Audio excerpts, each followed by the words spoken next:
Bismillahirrahmanirrahim. Assalamu alaikum students. Today we will revise chapter number 2 and this chapter is about Muslim inventors and scholars. So in this chapter we will discuss about the different Muslim inventors and their contribution in the history. Let's start from its first question. Question number 1 is briefly describe the effects of the expansion of the Muslim Empire. कि आपने बताना है कि मुस्लिम empire जैसे जैसे expand हुई थी तो उसका क्या इफ़ेक्ट्स पड़े थे, ठीक है, उसके क्या इफ़ेक्ट्स हमारे सामने आए थे. तो इस क्वेश्चन की हेडिंग में आपने आंसर में लिखना है effects of the expansion of the Muslim empire. Question से ही इसकी हेडिंग लेनी है आपने, effects of the expansion of the Muslim empire. इसके बाद इसका आंसर जो है वो है पेज नंबर 8 पे. तो आपने स्टार्ट करना है फर्स्ट लाइन से, द एक्सपेंशन ऑफ द और एम्पायर के दरमियान में आपने पहले लगाना है मुस्लिम्स इनके सेंटर में, ठीक है, यानी एम्पायर से पहले आपने क्या लिखना है, Muslim. The expansion of the Muslim empire. उसके बाद under the Umayyad and Abbasid also, ये कट कर देने आपने 6 वर्ड्स, क्योंकि हम यहाँ पे स्पेसिफिक नहीं करेंगे उमैयद और अब्बासिस को, हम उनको जस्ट एक वर्ड में एक्सप्लेन करेंगे मुस्लिम्स का वर्ड लगा के, ठीक है. तो क्या है, the expansion of the Muslim empire led to a culture and civilization particular to Islam. क्या हुआ कि जब जैसे जैसे मुस्लिम एम्पायर एक्सपेंड हुई तो उससे क्या हुआ था कि ख़ास तौर पे जो स्पेशल जो था वो ये हुआ था कि इस्लामिक कल्चर को और सिविलाइजेशन को जो था वो बहुत ज़्यादा प्रमोट हुई थी, ठीक है. इस्लामिक कल्चर और सिविलाइजेशन जो थी वो बहुत ज़्यादा प्रमोट हो गई थी. अब उसमें क्योंकि इस्लामिक कल्चर और सिविलाइजेशन प्रमोट हो रही है तो लाजमी सी बात है कि इसमें जो कंट्रीब्यूशन भी आ रहा है वो ज़्यादा किसका आएगा, मुस्लिम्स का. तो हम इसलिए मुस्लिम साइंटिस्ट को डिस्कस करेंगे. मुस्लिम scientist and astronomers, mathematicians, doctors and philosopher. अब इसमें जिन जिन लोगों ने कंट्रीब्यूट किया, मतलब वो जो उनकी फील्ड्स के अकॉर्डिंग उनको डिफ़ाइन किया गया. मुस्लिम साइंटिस्ट थे, एस्ट्रोनॉमर्स थे. एस्ट्रोनॉमर्स कौन होते हैं, वो जो स्टडी करते हैं जो भी हमारे स्पेस में ऑब्जेक्ट्स हैं, और उसमें तमाम ऑब्जेक्ट्स लाइक फॉर एग्जांपल उसमें प्लैनेट्स आ जाते हैं, गैलेक्सीज आ जाती हैं, स्टार्स आ जाते हैं. तो उनसे रिलेटेड जो भी लोग जो इससे रिलेटेड स्टडी करते हैं, उसको समझते हैं, तो उसको बोलते हैं हम एस्ट्रोनॉमर्स. मैथमेटिशियन उर्दू में इसको वो रियाजीदान बोलते हैं, लेकिन मैथमेटिशियन क्या है, जो मैथ फील्ड में जिनका लिंक है, ठीक है, जो मैथमेटिकल काम की तरफ यानी मैथमेटिकल चीज़ों से रिलेटेड मैथमेटिकल स्टडी करते हैं. डॉक्टर्स हैं एंड फ़िलासफ़र. फ़िलासफ़र्स क्या हैं, अच्छा, फ़िलासफ़र्स होते हैं वो लोग जो भी उनके एग्जिस्टेंस में जो भी क्वेश्चनिंग चल रहे हैं, या कोई भी ऐसी कोई डीप सर्च या किसी से भी रिलेटेड हो सकती है, वो कोई एक स्पेसिफिक नहीं है, ठीक है, वो डिफरेंट फील्ड्स हो सकती हैं. तो उससे रिलेटेड जो उनके एग्जिस्टेंस में हालात चल रहे हैं उससे रिलेटेड डीप नॉलेज रखते हैं या डीप स्टडी करते हैं, तो उनको बोलते हैं फ़िलासफ़र, ठीक है. सिंपल आप कह लो कि फोकस ऑन एग्जिस्टेंस, जो उनके एग्जिस्टेंशियल क्वेश्चंस चल रहे होते हैं, यानी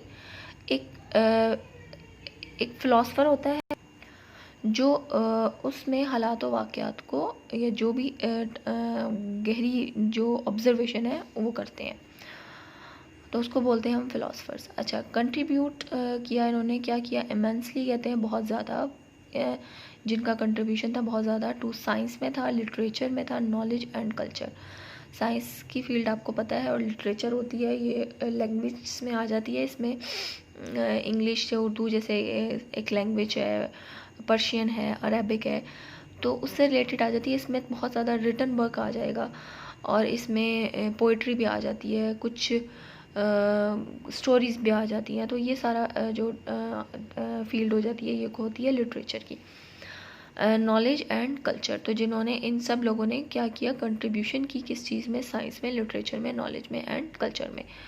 Baghdad the capital of Abbasid empire. जैसे हमने अपने लास्ट चैप्टर में देखा था कि बगदाद को जब अब्बासिड डेंसिटी स्टार्ट हुई थी तो उन्होंने बगदाद को कैपिटल बनाया था, ठीक है. बगदाद जो है वो इराक़ में है. तो बगदाद जो था, Baghdad the capital of the Abbasid empire became the centre of Islamic learning as well as the intellectual centre of the world. अच्छा, बगदाद जो था जो कि अब्बासिड एम्पायर का कैपिटल उस टाइम पीरियड में था, और अभी भी इराक़ में है जो शहर, अच्छा, अब क्या है कि उसमें वो उस टाइम जो बगदाद था ना, वो एक ऐसा सेंटर बन गया था Islamic learning point of view से कि लोग बहुत दूर दूर से वहाँ पे एजुकेशन हासिल करने आते थे। ठीक है, तो वो लर्निंग पॉइंट ऑफ व्यू से, Islamic learning point of view से एक बहुत मेजर सेंटर बन गया था, as well as the intellectual centre of the world. Intellectual कहते हैं दानिश्वर। ठीक है, तो बगदाद जो था, the capital of Abbasid empire, became the centre of Islamic learning as well as the intellectual centre of the world.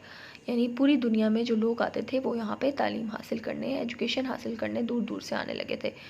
At the Betul हिकमा, जो बैतुल हिकमा में क्या था, स्कॉलर्स ने क्या किया, कलेक्ट किया and translated work of the ancient Greek, क्योंकि इनसे पहले जो था वो ग्रीक्स थे। ठीक है, तो जाहिर है उन्होंने भी अपने टाइम में कुछ ना कुछ सर्च किया था, कुछ ना कुछ नॉलेज गेन किया था। तो बैतुल हिकमा के जो स्कॉलर्स थे उन्होंने क्या किया था, collected and translated work of the ancient Greek, जो एंशियंट ग्रीक थे उनका वर्क जो था उसको ट्रांसलेट किया था, उनको इकट्ठा किया, जमा किया और उनको फिर ट्रांसलेट किया। एंड बुक्स फ्रॉम पर्शिया, कहाँ से बुक्स उन्होंने कलेक्ट की थी, पर्शिया से, इंडिया से, सीरिया से एंड नॉर्थ अफ्रीका, उन सबको इनटू अरेबिक, फिर इसको ट्रांसलेट किया था किसमें, अरेबिक में। यानी जो उनको कहीं से भी जो बहुत ओल्ड सिविलाइजेशन थी या जो पुराने जहाँ पे लोग रहने वाले थे, लाइक एंशियंट ग्रीक जैसे बताया हुआ है, तो उधर से बहुत सारी जो उनकी जो रिसर्चर्स थे, जो उनकी एक रिसर्च थी, क्योंकि पुराने वक्तों में होता था कि वो जो भी उन्होंने सर्च किया था, बहुत ज़्यादा लोग जो थे ना उस टाइम लिखने को पसंद करते थे, रिटन वर्क। ठीक है, लिटरेचर पे बहुत ज़ोर होता था। तो क्या था कि वो उन लोगों ने, बैतुल हिकमा के जो स्कॉलर्स थे उन्होंने डाटा कलेक्ट किया। ठीक है, बहुत सारे एरिया से, यानी पर्शिया भी आ रहा है उसमें, इंडिया, सीरिया, नॉर्थ अफ्रीका, उन सब से कलेक्ट करके उनको अरेबिक में ट्रांसलेट किया। हुनैन इब्ने इसहाक अल अबदी 809 to 873 एंड अरब क्रिश्चियन। ठीक है, अरब का रहने वाला एक क्रिश्चियन थे। ये वॉज द मेन ट्रांसलेटर, जो एज अ मेन ट्रांसलेटर के तौर पे फेमस थे, ऑफ द वर्क ऑफ, जिन्होंने इनके वर्क जो थे वो किनके वर्क, जिनको उन्होंने ट्रांसलेट किया था। ठीक है, अच्छा जी, उनैन इब्ने इसहाक अबदी जो था वो एक अरब क्रिश्चियन था और उसने क्या किया था, वॉज अ मेन ट्रांसलेटर, जो, ठीक है, मेन ट्रांसलेटर जैसा मैंने अभी आपको बताया। उसने किस किस के वर्क को ट्रांसलेट किया था, एरिस्टोटल जो है वो जो उर्दू में अगर आप फेमिलियर हो तो अरस्तु नाम सुना होगा। ठीक है, और प्लेटो है, प्लेटो अगर आपने इसका भी किसी से नाम सुना हो तो ये उर्दू में इसको अफलातून के नाम से ये मतलब जाना जाता है, जिसका नाम हिस्ट्री की बुक्स में आता है। एंड हिपोक्रेट्स ये शायद आपने इसका नाम फेमिलियर ना हो, ये बुकरात। ठीक है, उर्दू में Buqrat, just for information, but आप इंग्लिश में ही इसको फोकस करना। Aristotle, Plato and Hippocrates from Greek into Arabic, जो हुनैन इब्ने इसहाक ने, ये जो इन तीन जिनके मैंने आपको नेम बताए हैं, इनका जो वर्क था, यानी जो भी इनकी रिसर्च थी, जो भी था उसको ग्रीक से अरेबिक में ट्रांसलेट किया था। तो ये जो था ये उस टाइम पीरियड का बहुत मेन ट्रांसलेटर था। एडिंग देयर ऑन नॉलेज, फिर इसके अलावा कुछ मुस्लिम स्कॉलर्स ने, जो भी ये ट्रांसलेशन हुई थी इनटू अरेबिक में, इसमें मुस्लिम स्कॉलर जो ये सर्च कर रहे थे उन्होंने इसमें कुछ अपना नॉलेज भी ऐड किया। Muslim scholars were able to make further innovation and inventions, तो अपना नॉलेज ऐड करके जो था मुस्लिम स्कॉलर जो थे वो इस काबिल हो गए थे कि फ़र्दर वो आगे मज़ीद इनोवेशन और इन्वेंशन कर सकें।